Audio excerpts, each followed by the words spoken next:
Alors on a vu la plèvre, on a vu pas mal de choses, et puis on va commencer par voir le syndrome bronchique. On va s'intéresser aux bronches.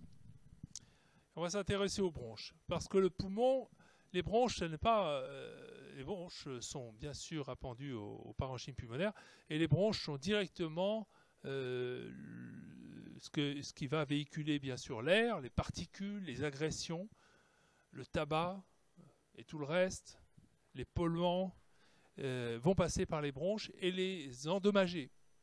Et c'est à l'occasion de cela, ou être victime de certain nombre de pathologies, que vous allez avoir quelques affections très connues qui vont entraîner des anomalies bronchiques. Donc, alors, quels sont les syndromes bronchiques? Qu'est-ce qui va caractériser l'ensemble de ces manifestations bronchiques? Le syndrome bronchique comporte un certain nombre de points sur le plan de la sémiologie. Alors, signes fonctionnels, eh bien, vous connaissez tout expectoration, dyspnée. Si vous vous en souvenez plus, vous avez tous fait une bronchite. Vous vous rappelez que vous toussiez, vous crachiez, c'était sale. Et puis que vous pouviez être essoufflé si c'était un peu plus important, parce que lorsque l'air ne passe pas plus très bien dans les bronches, on respire moins bien. Les signes physiques, à l'inspection, vous avez une distension thoracique. Pourquoi? Parce que c'est très simple. Lorsque vous avez ce tuyau qu'on représente les bronches, si on schématise les bronches de la façon suivante, là vous avez ici une bronche à droite, une bronche à gauche, eh bien c'est sûr que si vous avez de l'inflammation ici, des sécrétions, eh bien vous allez avoir une dyspnée, et puis vous allez avoir une dyspnée quand vous êtes dans les toutes petites bronches en bas, les pressions qui s'exercent sur les parois bronchiques où il n'y a plus de cartilage, parce que sur les bronches en distalité vous n'avez pas de cartilage, c'est des petits tuyaux extrêmement, comme des tuyaux plastiques, vous avez de caoutchouc extrêmement simples. Eh bien si vous avez un petit peu si vous avez des bronches qui sont abîmées au fond, eh bien ces bronches-là, qui sont déjà épaissies par l'inflammation, par les processus inflammatoires, vont se collaber beaucoup plus tôt dans l'expiration. C'est-à-dire qu'à l'expiration, lorsque vous soufflez, eh bien, vous savez qu'à un moment donné, vous ne pouvez plus souffler plus, parce que vous avez toutes vos petites bronches en distalité se sont collabées. C'est fini. Tac. Et donc, elles gardent ce qu'on appelle le volume résiduel, qui est celui que vous mesurez en plethysmographie. Eh bien, lorsque vous avez une obstruction bronchique, eh bien, ce volume résiduel est très élevé, parce que le collapsus de vos bronches va se faire beaucoup plus précocement dans l'expiration. Donc, vous allez avoir une distension thoracique. Les sujets qui ont une atteinte bronchique n'arrivent pas à vider tout l'air qui est dans leurs poumons. Et vous allez avoir ce qu'on appelle aussi le signe de Hoover, Hoover l'aspirateur. Le signe de Hoover, c'est quoi? C'est le fait que vous allez avoir un poumon complètement distendu, qui est tel que finalement, lorsque vous mettez votre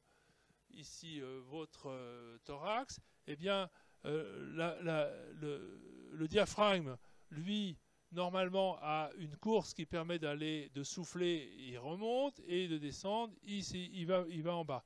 Eh bien, lorsque vous avez une distension, eh bien, même à l'expiration, il n'arrive tellement pas à vider, il est tellement maintenu par ce volume résiduel augmenté qu'il a un diaphragme qui va s'horizontaliser.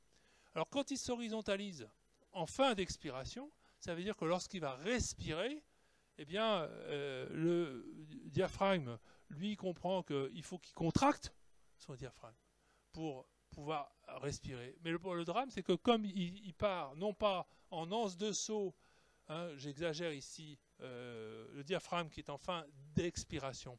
En anse de saut, le fait de se contracter fait qu'il va s'appuyer sur l'abdomen et écarter le thorax. L'anse de saut, que vous appuyez comme ça. Eh bien, il écarte le thorax. Eh bien, lorsque vous partez de là, eh bien, au lieu d'écarter, il ne peut plus écarter, au contraire, il va rétrécir le thorax.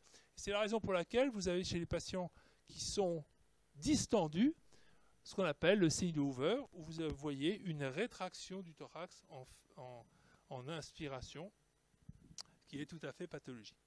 La palpation, vous avez des vibrations vocales qui sont diminuées, parce que ça ne ventile plus beaucoup.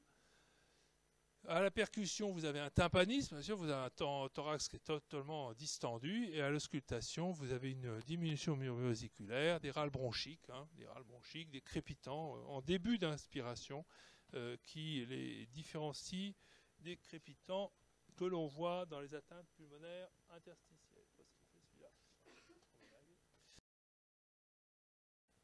Alors voilà, ici les syndromes bronchiques vous ont expliqué nos collègues de radiologie, vous reverrez, avec les signes de distension, les hyperclartés pulmonaires, l'augmentation des espaces pré-rétrocardiaques, ici pré-rétrocardiaque, l'aplatissement des coupoles, le diaphragme qui est complètement aplati, ici.